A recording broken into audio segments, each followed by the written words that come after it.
Bonjour, je m'appelle Octavia Ionescu et je viens de terminer mon doctorat au sein du laboratoire parisien de psychologie sociale de l'Université Paris 8 qui portait sur les voyages mentaux temporels collectifs et qui a été financé par l'Observatoire B2V des mémoires. Les voyages mentaux temporels collectifs, qui rassemblent la mémoire collective et la projection collective future, ils ont été assez peu examinés en psychologie. On en sait encore assez peu sur comment les individus reconstruisent non pas leur passé personnel, mais le passé des groupes sociaux auxquels ils appartiennent, et notamment le passé de leur pays, mais également comment ils imaginent son futur.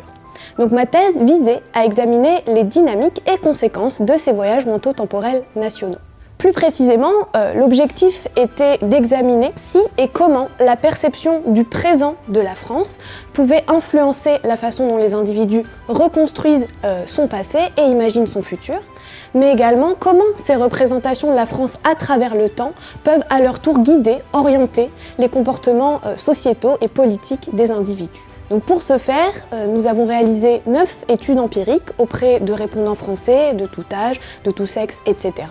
Par exemple, une de nos études montre que les participants pour lesquels un présent plutôt négatif de la société française était rendu saillant reconstruisaient de façon d'autant plus positive un personnage du passé français, donc Charles de Gaulle, et que cette représentation plus positive de Charles de Gaulle était à son tour associée à un moindre soutien à des actions collectives visant un changement social. En fait, on observe que les représentations du passé, mais également du futur de la France, elles ne sont pas le reflet parfait de la réalité historique ou de faits objectifs, mais elles sont continuellement construites, reconstruites en fonction des besoins du présent. Pour terminer, j'aimerais remercier